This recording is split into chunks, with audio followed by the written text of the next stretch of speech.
அஸ்ஸலாமு அலைக்கும் ஃப்ரெண்ட்ஸ், எப்படி இருக்கீங்க? நல்லா இருக்கீங்களா? வாங்க சப்பாத்தி செய்யலாம். ரொம்ப சூப்பராக இருக்குங்க. ஹோட்டலில் சாப்பிட்ற மாதிரியே இருக்கும்.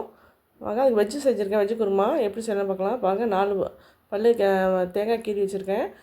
பொட்டுக்கடலை 2 மெசக்கண்டி வச்சுருக்கேன். நல்லா நைஸாக அரைச்சிட்டு வந்துடுவோம். இப்போ ஒரு சட்டி வச்சுருக்கேன். ஆயில் ஊற்றிருக்கேன். 2 மெசக்கண்டி ஊற்றிருக்கேன். இதில் வந்து பட்டை, கிராம்பு, ஏலக்காய், அன்னாசி மொக்கெல்லாம் வச்சுருக்கேன். அது போடுறேன். பிரிஞ்சி இலை ஒரு இலையை நல்லா கிள்ளி போட்டு விட்டுலாம். வெங்காயம் 1, பல வெங்காயம் 1, தக்காளி 1 வச்சுருக்கேன். அதையும் போடுறேன். வெஜ்ஜு குருமா ரொம்ப சூப்பராக இருக்குங்க.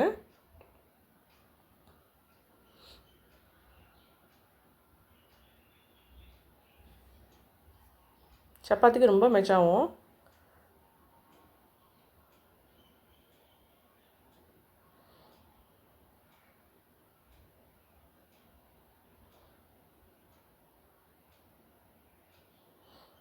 மிளகாத்தூள் போட்டிருக்கேங்க. ஒரு ஸ்பூன் மிளகாத்தூள் போட்டிருக்கேன். இப்போ வந்து பாருங்கள், வெஜிடபிளாக நம்ம போடலாம். கேரட் 1 வெட்டி வச்சுருக்கேன், போடுறேன். உருளைக்கிழங்கு 1 வெட்டியிருக்கேன், அதையும் போடுறேன். பச்சை பட்டாணி பாருங்கள், ஃப்ரெஷ்ஷான பட்டாணி, இது கொஞ்சம் போடுறேன். பாருங்கள் கலர்ஃபுல்லாக இருக்குது பார்க்கவே.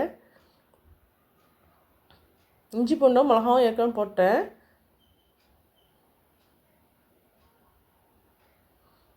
பச்சை மிளகாயும் 1 உடச்சி போட்டுடலாம்.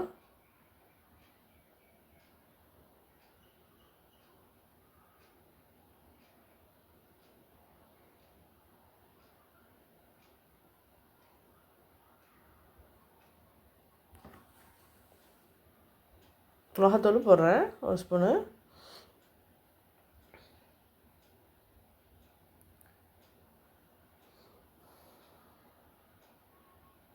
நல்லா மிக்ஸ் பண்ணி விடுவோம்.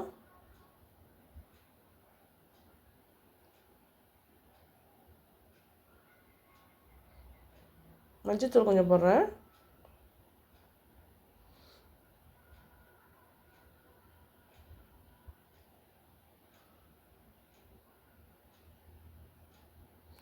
இது ரசப்பொடிங்க. ரசப்பொடி இதுக்கு போடுறதான்னு பார்க்காதீங்க, ரொம்ப சூப்பராக இருக்கும். அதுலேயும் வந்து நம்ம முழு மல்லி, மிளகு, ஜீரகம் அதெல்லாம் போட்டு தான் அரைக்கிறோம். அது போட்டு பாருங்கள், ரொம்ப சூப்பராக இருக்கும். இப்போ வந்து ஜீரகத்தூள் 1 ஸ்பூன் போடுறேன்.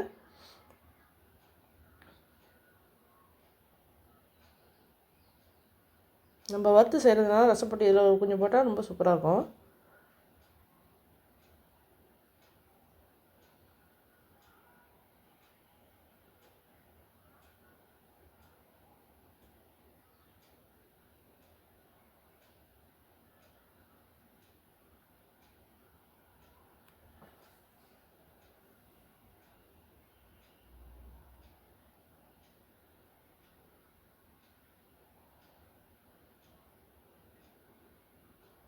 மிளகுத்தூள் ஒரு 6 ஸ்பூன் போடுறேன்.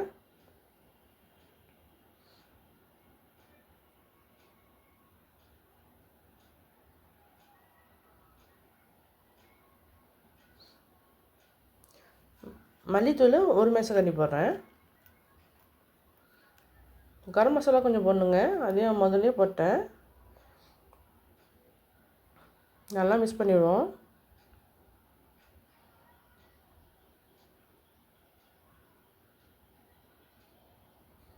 எவ்வளோ கலர்ஃபுல்லாக இருக்குது பாருங்கள். பச்சை பட்டாணி, கேரட்டு எல்லாம். இப்போ தேவையான அளவுக்கு தண்ணி ஊற்றிடலாம் வேகிறதுக்கு.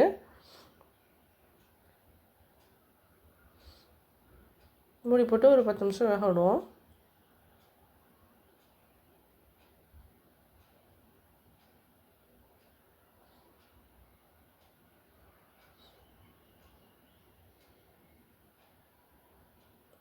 தேவையான உப்பு போட்டுடலாம்.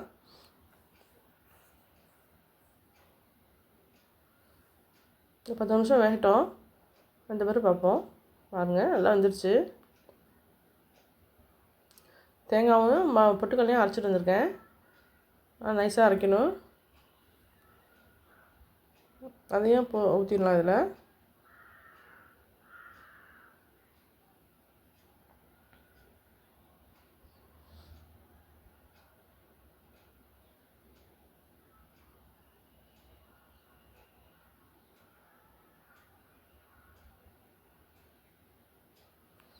சப்பாத்திக்கு ரொம்ப ரொம்ப சூப்பராக இருக்குங்க. இதே மாதிரி செஞ்சு பாருங்கள்.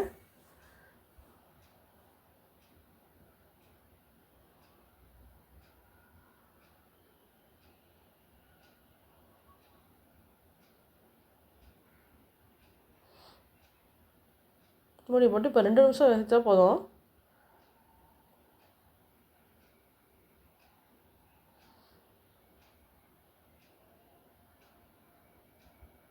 நல்லா வந்துச்சு பாருங்கள்.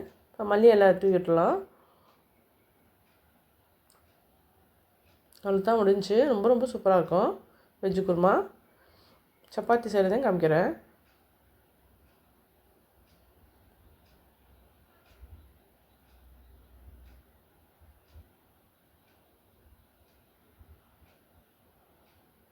சப்பாத்திக்கு ஏற்கனவே மாவு குழச்சி வச்சுருங்க. நல்லா நம்ம பிசையணும். சப்பாத்திக்கு மாவு பிசைஞ்சால் தான் நல்லா சாஃப்டாக வரும்.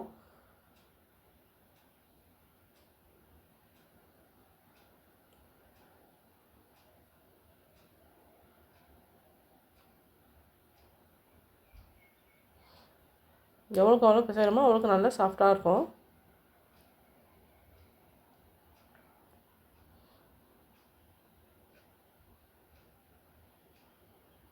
தேய்ச்சாச்சு. இனிமேல் சுட்டுக்கலாம். இனிமேல் சட்டி வச்சுட்டேன். கொஞ்சமாக ஆயில் ஊற்றிருக்கேன்.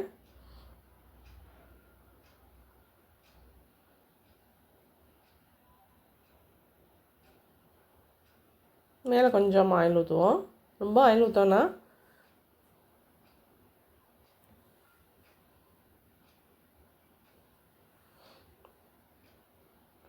ரொம்ப சாஃப்டாக இருக்காங்க இந்த சப்பாத்தி.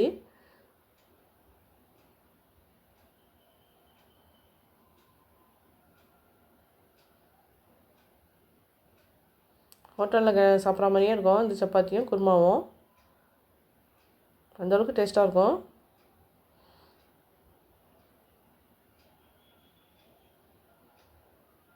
அவ்வளோதான், சப்பாத்தி ரெடி ஆகிடுச்சு. வச்ச குருமாவும் ரெடி ஆகிடுச்சு. ரொம்ப ரொம்ப சூப்பராக இருக்குங்க. நீங்களும் செஞ்சு பாருங்கள்.